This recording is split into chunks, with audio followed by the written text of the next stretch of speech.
आशा करता हूँ आप सब बहुत अच्छे होंगे। मेरा नाम है सिद्धांत अग्निहोत्री। स्टडी ग्लोस पे आपका बहुत बहुत स्वागत है। एक अच्छा एडिटोरियल है टाइम्स ऑफ इंडिया का, मुझे लगता है आपको बताना चाहिए कि किस तरीके से जो राइट्स या वायलेंस होता है, अभी जैसे नू हरियाणा में दंगे हुए, कितना बड़ा लॉस हुआ। आपको पता है ना कि गुड़गांव बंद रहा 2-3 दिन तक। सेक्टर 66 में 14 दुकानें जो हैं वो जला दी गई। सेक्शन 144 हर जगह इम्पोज रहा। IBM, एप्पल, बहुत सारे जो, क्योंकि गुड़गांव जो है वो हब है, स्टार्टअप हब है भाई। गुड़गांव, बैंगलोर, नोएडा, ये सब स्टार्टअप हब हैं। और गुड़गांव तो इस समय बैंगलोर को भी पीछे छोड़ रहा है, आपको पता है ना। इतने स्टार्टअप्स वहाँ पे आ रहे हैं और वहाँ पे वायलेंस पहुँचा, हिंसा पहुँची वहाँ पे। तो ये समझिए 1 हफ्ता बंद और उसके बाद ऑफिस भी नहीं कि घर से ही काम करो, क्योंकि जान को भी खतरा हो सकता है। तो ये किस तरीके से आधुनिक भारत की छवि को खराब कर रहा है, हम बात करेंगे इसकी। लेकिन उससे पहले दोस्तों, हमारा जो शानदार कोर्स है इसको आप ज़रूर अवेल करें। आज 7:30 बजे क्लास है, आंसर राइटिंग की पहली क्लास है। नवीन सर, जिन्होंने इस बार सिलेक्शंस दिए हैं, गजब की ऐसे राइटिंग, तो वो क्लास लेंगे आपकी, बताएंगे कि किस तरीके से आंसर को फ्रेम करना है। नवीन सर, हफ्ते में 7 दिन क्लास होगी, 150+ घंटे है, 490 का कोर्स है। कहीं पे भी ऑफलाइन भी कोर्स लेंगे ना तो 15,000 से कम का नहीं है।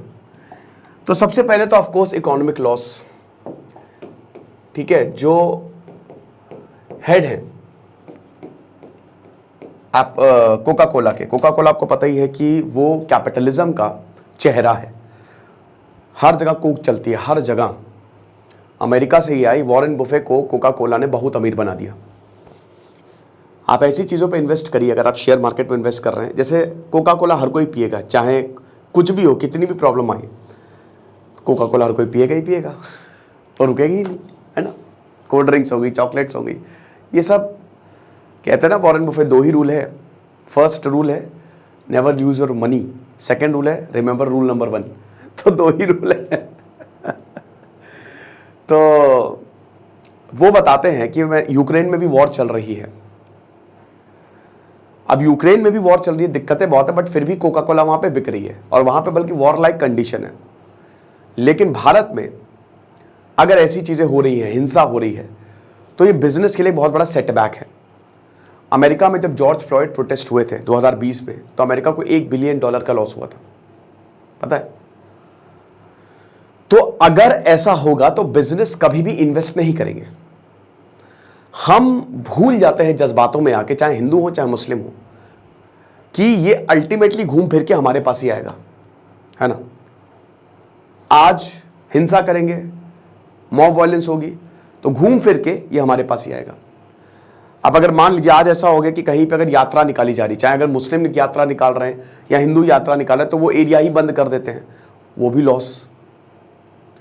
फिर उसके बाद ह्यूमन लॉस, जिस पुलिस को और जगहों पे होना चाहिए वो यहाँ पे कंट्रोल करने में लगी रहती है, ठीक है। ह्यूमन लॉस भी होता है, human resources, human loss, asset loss, ठीक है। लोग मारे जाते हैं, कई बार बेगुनाह जो है वो पिस जाता है, वो मार दिया जाता है, उसकी कोई गलती नहीं है, बस धर्म के नाम पे। तो ये डेंजरस है बहुत ज्यादा। थर्ड जो है वो सोशल लॉस।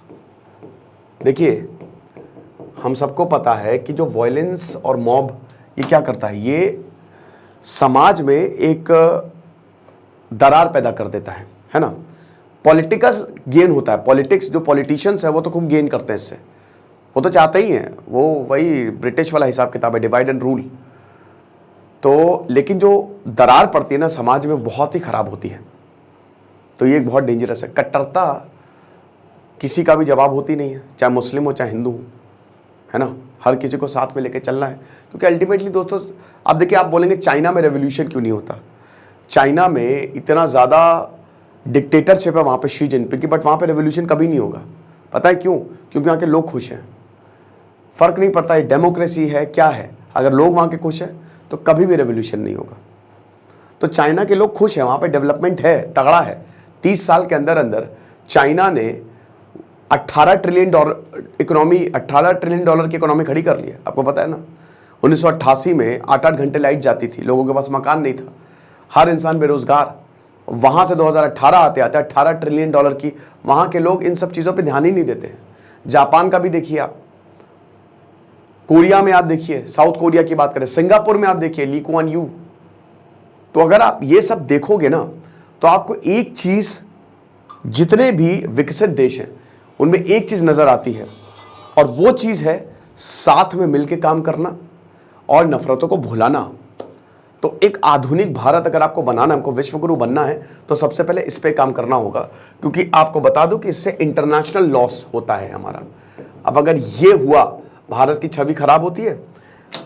ऐसा कभी नहीं हुआ कि भारत के अंदरूनी मसलों में अमेरिका ने कमेंट किया हो या बाहर के देशों ने कमेंट किया हो, ऐसा नहीं हुआ। तो ये होना भी नहीं चाहिए। बाहर के देशों का कमेंट देखो, अभी हमारा इन्वेस्टमेंट बाहर से ही आता है। भारत के स्टार्टअप में मैक्सिमम इन्वेस्टमेंट बाहर से ही आ रहा है, और जितना ज़्यादा हम ये बढ़ाएंगे वो इन्वेस्टमेंट जाएगा और अल्टीमेटली बेरोजगारी बढ़ेगी, और फिर वो सरकार पे ही आएगा। ये भी हमको समझना चाहिए। भारत एक युवा देश है और भारत इस दुनिया का सबसे टैलेंटेड देश है ना। भारत आध्यात्म की धरती है, मान के चलिए आप, हमारी ज्योग्राफी ही वैसी है। ओके, तो इस चीज़ को भी हमको सोचना चाहिए। फिर उसके बाद एसेट लॉस। भाई दंगे होते हैं तो बिल्डिंग जला दी जाती है, कार्स जला दी जाती हैं।